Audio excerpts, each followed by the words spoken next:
You're angry with God, right?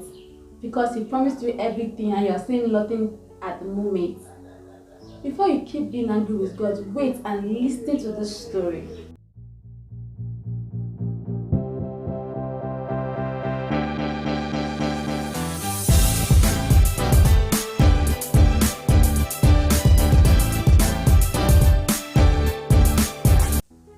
Welcome back to my YouTube channel. In this channel, I tell stories. I tell you interesting stories to answer questions pertaining to life.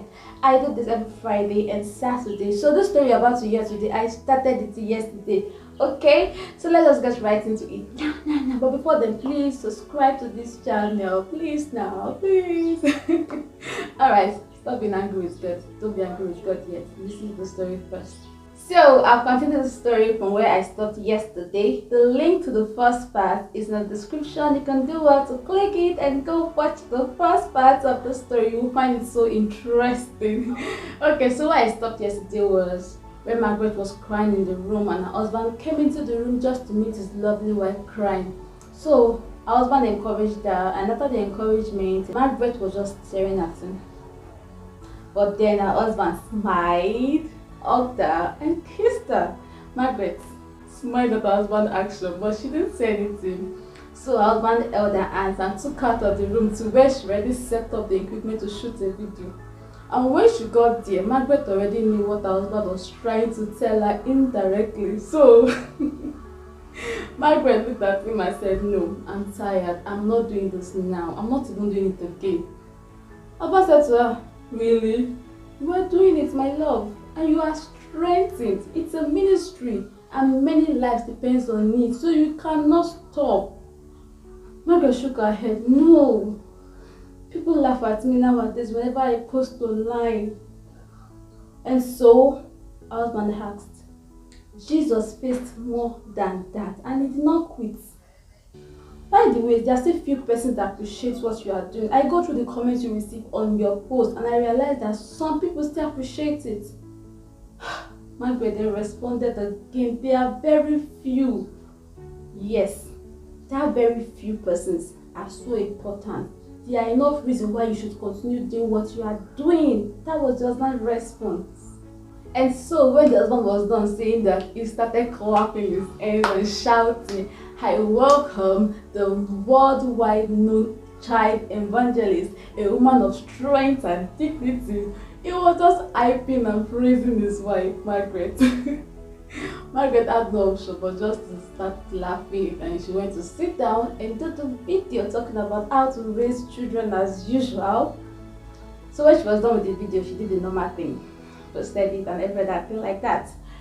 After some months, one early morning, Margaret woke up from her sleep suddenly and ran into the restroom to vomit. Her husband ran after her and asked her, "Baby, are you fine? Are you okay? What's wrong?" Margaret responded, "I don't know. I'm just feeling tired. I'm feeling weak." Her husband looked at her and suddenly started smiling. Margaret was confused at that smile, but then she was just looking at her husband. Her husband now said to her, "My wife is looking like a pregnant woman." "No, just stop it," Margaret responded. "I'm not pregnant. I'm just tired. You know, I went through a lot of stress this past week, so I think my body is reacting to those stress right now." Husband said, "No, I think you're pregnant." He then went to the wardrobe, brought out a pregnancy test strip and gave it to his wife. His wife was reluctant to collect it at first because she don't believe, or she just have lost the hope of getting pregnant. But then her husband kept insisting that she take it and go and check. So she took it and went to the bedroom and checked, and when she came out, her facial expression was void of emotion. So her husband could not really relate or understand what was happening. So he had to ask her, "What is it?" Margaret responded, "It's positive." Her husband was celebrating already, but Margaret said, "No, calm down. Sometimes these things can lie. There are times it's incorrect, so it might be incorrect." Husband said, No, my love, it is very correct. Okay, let's go to the hospital." And they went to the hospital, and after some months, Margaret went to bed. After 5 good years of not having a child, finally she has a baby. So she got this baby, and immediately she started applying everything she has learned about how to raise children.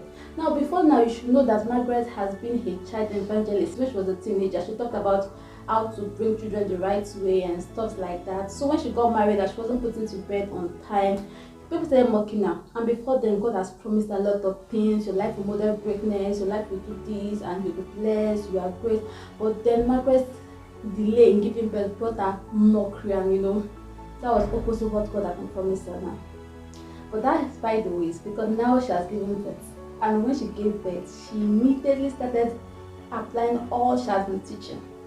But then, as this child grew up, he started misbehaving. He was no longer behaving like somebody that was trained by whole Margaret, a child evangelist. And this was bringing pain to Margaret. This child became wayward. And she was confused. She tried to cover it up, but of course she couldn't. The eyes of the public were on her. People have been watching her family so closely. So when the child started misbehaving, social media carried it, and it became another thing to mock Margaret for again. Margaret was so discouraged. At that point, she stopped shooting videos, she stopped posting online, she stopped receiving any invitation to speak in a program or conference. She was so discouraged. She actually wanted to just give up. But then, one day, this pain was so unbearable to her. She went to God in the place of prayer. She was angry, just like the way you might be angry with God. She was very angry. She was like, God, this is not what you promised me. This is not what you told me. You said my life will model greatness. I will be blessed. I am lifted high. But then see me. She was crying and blaming God for everything. Her husband walked into the room at that moment when she was doing this. And her husband said to her, baby, it's okay. God promised to make you great. God promised that your life will model greatness. So shall it be. God's promises never fail, so it cannot fail in your life. Everything that's happening right now will definitely work together to bring the promise of God over your life to pass. Just be patient and keep following God. When Margaret heard this, she cried the more, but then she later told the council. At that time, an invitation for her to speak in a conference came in, and she wanted to decline it, but then her husband refused her from declining that invitation. So she went to speak in that conference, and when she was done speaking, a woman came to meet her for one-on-one counsel, and she was shocked at the woman because this woman was a woman of God, well known. But to her surprise, this woman was crying in front of her. And Margaret had to just comport herself, and she asked, "Woman of God, what's the problem? Why these tears?" The woman of God responded, "I and my husband have been stripped of our pastoral duty because of our only daughter who is living a reckless life. But I and my husband trained this girl very well. We don't know what was wrong with her. We are just confused. My husband's faith is shaking, and for me, I don't even know where I'm standing right now." When Margaret heard this, she was so touched. But the woman of God continued speaking. "I read about you from the internet and how you've been facing a lot of challenges, but then I'm surprised and I admire your strength to still show up this strong. That's why I'm here to talk to you."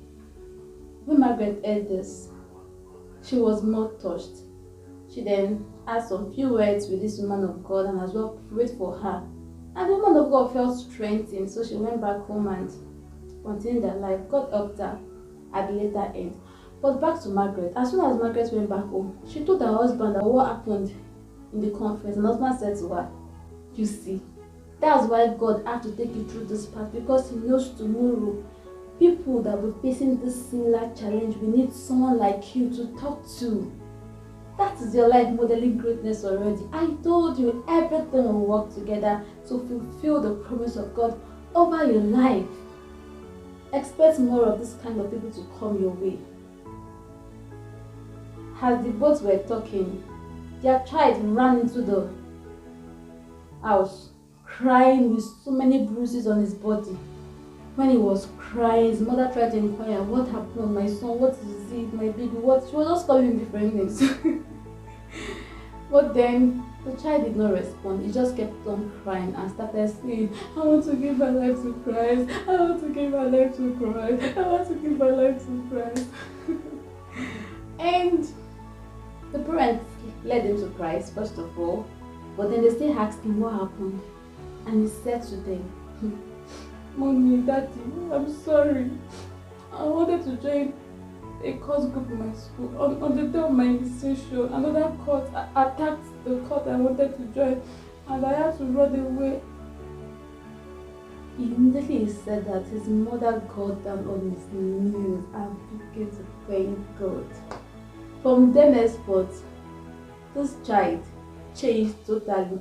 He became fire for God. He carries God's message everywhere. And just like the way social media carried it when he was misbehaving, social media also carried this when he changed. And then Margaret was one lady that was known by the world. People celebrated her for her strength, and she was called all over the world for speaking engagement on how to raise a child. And yes, the promise God made over our life came to pass. So you see, it doesn't matter what is going on around you right now. You rest assured that everything God has said over your life will come to pass. Everything. Even if what is going on in your life right now seems to be the opposite of God's promises, you should rest assured that it will work together to fulfill that very thing God has said over you. The only thing you need to do is keep following God and be patient. This is what you should do in this kind of situation. Be patient with God and keep following Him. Another question you might have in your mind is, okay, why does this kind of thing have to happen? That is because this pain you go through sometimes or most times will be a source of strength to some other people tomorrow who will be coming in your direction. Yes. There are some other people who have this kind of ordination that you have already, and they will need somebody to look up to at some point in their life. So God is actually setting you to become an example to a generation there. So you should be happy about it. Yes, it's kind of weird to be happy about pain, but then see the gain in that pain and keep following God. So don't be angry with God. Be patient with God. He's working out everything for your good. And that's the end of the story. Wow! Please subscribe to my channel for more interesting stories like this, even more than this, you know. Ask me your question in the comment section. I will get to answer them, and please share the story to anybody that you know that needs to hear it, especially for those who are depressed at the moment because they feel like God promises over their life, not the show, like He's not showing yet. Alright, please share the story with them, and see you next week for another amazing story.